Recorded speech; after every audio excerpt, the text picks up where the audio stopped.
So we know that this is working. Testing this at each stage is probably a really important step if you're just learning, because you can see the outcome of each command that you're processing. So in fact, let's get rid of this for now. Okay, so now what we've done is we've read in the image. We haven't read in the image itself, but what we've done is got the image size from the image file name that we've specified. So we've got the width and the height of this image. Now what we need to do is we need to specify a new size for the image, because obviously the point of this tutorial is we're scaling this image down to thumbnail size. Now we have a few issues. We can't scale it down by a percentage because the file that we read in could be, say, 2000 by 2000 pixels, or it could just on its own be, let's say, 100 by 100 pixels, or it could be 50 by 50 pixels, etc.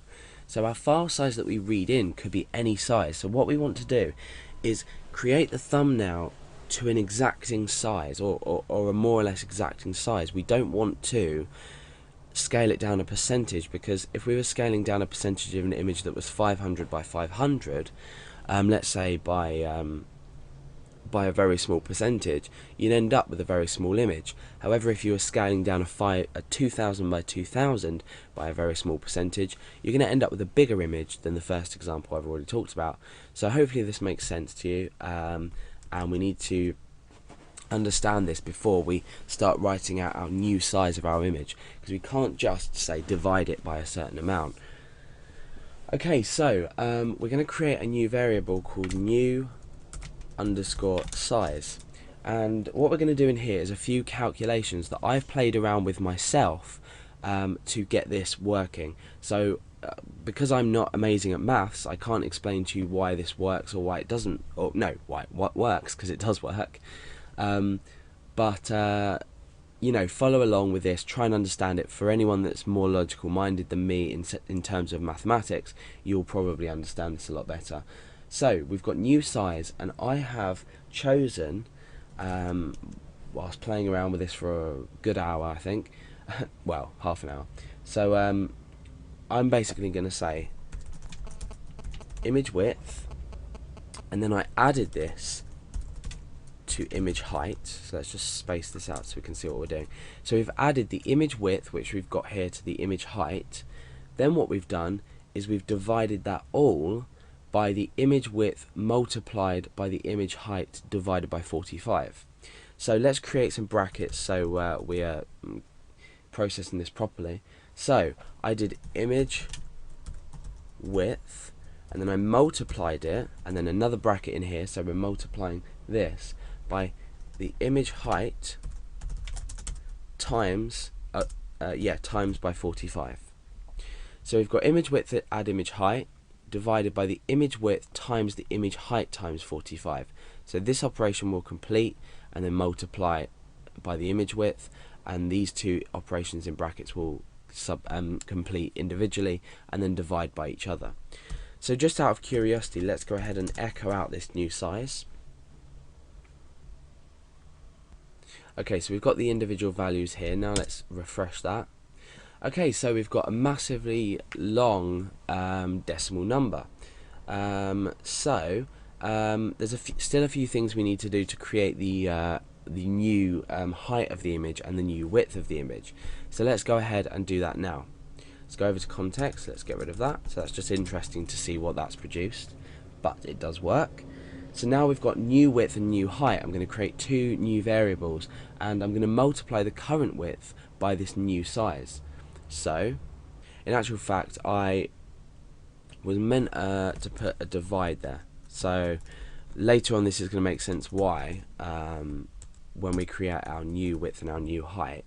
So let's just echo this out to see what we got.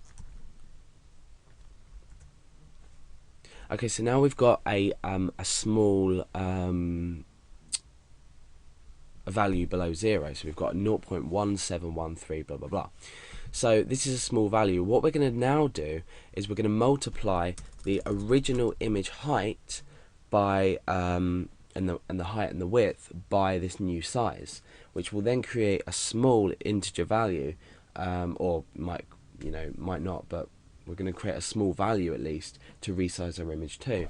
So let's create our two variables first. We want new width, and we're going to do the same with new height. And this is basically going to be the image width, so the original image width, times by the new image size. And this is just in general. We don't have a width and a height for the new size. This is how we maintain our aspect ratio. We're creating the width and the height with the original height and the width. So original width and then the original height times by this new size. So what we're doing is we're using this variable here to just scale down the width and the height. But by so what we're doing is we're multiplying it by a negative number. Oh no, sorry, 0.171 I think it was. But therefore we're keeping the aspect ratio of the width and the height. So hopefully that makes sense to you. Let's just echo this out and echo this out. Let's append a break just on the end of here so we can see what's going on. And we'll come back in and refresh. So you can see now our image has been scaled down, so we're going to forget about the decimal points here. These aren't important. These will be removed later on when the image is created. So we've now got an image 125 by 70. So 125 by 70 is obviously a maintained aspect ratio value for the original width and the height. So our new image is going to be 125 by 70, which sounds about right for a thumbnail image. So now what we can test doing, if you'd like, is test, well, I'm not going to do it in the tutorial, but test loading in with this code a really large image and see if you get around the same size back. Because with this new size variable here, with the calculations that happen here, you will always end up with more or less the same size. So let's get rid of these echo here, and let's get rid of this break. That's important we get rid of that.